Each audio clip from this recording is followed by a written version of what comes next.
আসসালামু আলাইকুম। চলে আসলাম আজকে আমার ধানের ক্ষেতে স্প্রে কীটনাশক কিছু কীটনাশক দেওয়ার জন্য। ধানে পোকা লাগছে,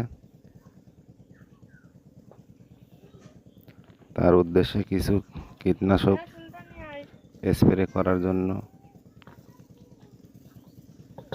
ভুঁইতে নেমেছি। দেখেন স্প্রে করছি,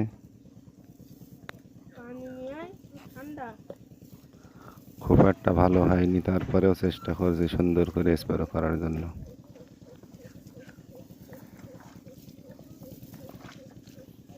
আশা করি ভিডিওটা শেষ পর্যন্ত দেখবেন।